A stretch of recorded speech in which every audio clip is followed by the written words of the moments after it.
ધાર્મિક માન્યતા મુજબ એકાદશીનો પર્વ વ્યક્તિ માટે સુખ સૌભાગ્યની પ્રાપ્તિ માટે માનવામાં આવે છે.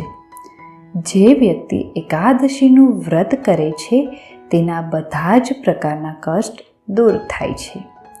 તમને જણાવી દઈએ કે અષાઢ માસની કૃષ્ણ પક્ષની એકાદશીને કામિકા એકાદશી માનવામાં આવે છે.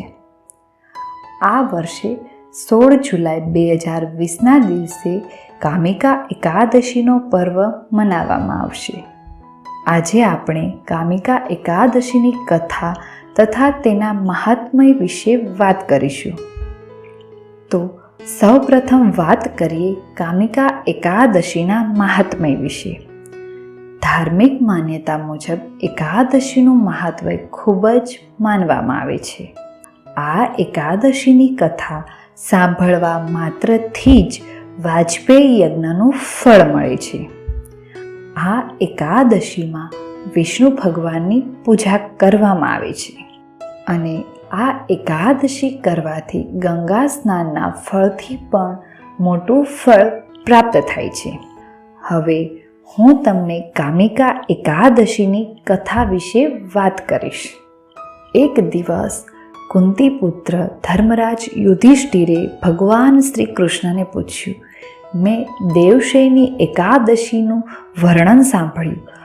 હવે તમે મને અષાઢ માસની કૃષ્ણ પક્ષની એકાદશીની કથા સંભળાવો તથા તેનું નામ શું છે, તેની વિધિ શું છે, તેમાં કયા દેવતાની પૂજા થાય છે તેનું મને વર્ણન કરો. ભગવાન શ્રી કૃષ્ણએ કહ્યું, હે રાજન, આ એકાદશીની કથા કહું છું, તે ધ્યાનપૂર્વક સાંભળો. એક સમયે આ કથા ભીષ્મ પિતામહે નારદજીને કહી હતી. નારદજીએ પૂછ્યું, હે પિતામહ, આજે મારે અષાઢ માસના કૃષ્ણ પક્ષની એકાદશીની કથા સાંભળવી છે. તેથી તમે હવે એકાદશીની વ્રત કથા વિધિ સહિત સંભળાવો. પિતામહ નારદજીના વચનો સાંભળી ખૂબ ખુશ થયા અને કહ્યું, હે નારદજી, તમે મને અત્યંત સુંદર પ્રશ્ન કર્યો છે. તમે ધ્યાનથી સાંભળો. અષાઢ માસના કૃષ્ણ પક્ષની એકાદશીનું નામ કામિકા એકાદશી છે. આ એકાદશીની કથા માત્ર સાંભળવાથી જ વાજપેયી યજ્ઞનું ફળ મળે છે. કામિકા એકાદશી વ્રતમાં શંખ, ચક્ર, ગદાધારી વિષ્ણુ ભગવાનની પૂજા થાય છે. જે મનુષ્ય આ એકાદશીનું ધૂપ, દીપ, નૈવેદ્ય આદિથી ભગવાન વિષ્ણુની પૂજા કરે છે તેમને ગંગા સ્નાનના ફળથી પણ મોટું ફળ મળે છે. સૂર્યગ્રહણમાં કેદાર અને કુરુક્ષેત્રમાં સ્નાન કરવાથી જે પુણ્ય મળે છે, શ્રી વિષ્ણુ ભગવાનની પૂજાનું ફળ સમુદ્ર અને વન સહિત પૃથ્વીદાન કરવાથી અને સિંહ રાશિમાં ગોદાવરી નદીમાં સ્નાન કરવાના ફળથી પણ વધુ થાય છે. વ્યતિપાતમાં ગંડકી નદીમાં સ્નાન કરવાથી જે ફળ મળે છે તે ફળ ભગવાનની પૂજા કરવાથી મળે છે. ભગવાનની પૂજાનું ફળ અષાઢ માસના કૃષ્ણ પક્ષની એકાદશીના ફળના બરાબર છે.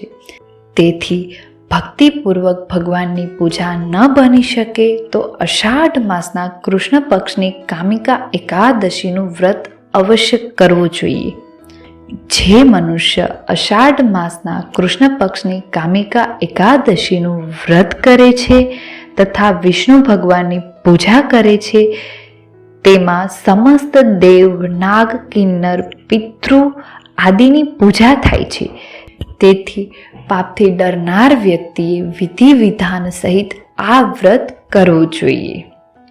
સંસાર સાગર તથા પાપોમાં ફસાયેલા મનુષ્યો માટે આનાથી છૂટવા માટે કામિકા એકાદશીના વ્રત સમસ્ત પાપ નષ્ટ કરનાર છે. હે નારદજી, સ્વયં ભગવાને પોતાના શ્રી મુખથી કહ્યું છે, મનુષ્યોના અધ્યાત્મ વિદ્યાથી જે ફળ મળે છે તેનાથી અધિક ફળ કામિકા એકાદશીનું વ્રત કરવાથી મળે છે. આ વ્રત કરવાથી મનુષ્ય અંતિમ સમયમાં અનેક દુઃખોથી યુક્ત યમરાજ તથા નરકના દર્શન કરતા નથી. કામિકા એકાદશીનું વ્રત તથા રાત્રિના જાગરણથી મનુષ્યને કુયોની મળતી નથી અને અંતમાં સ્વર્ગ લોકમાં જાય છે.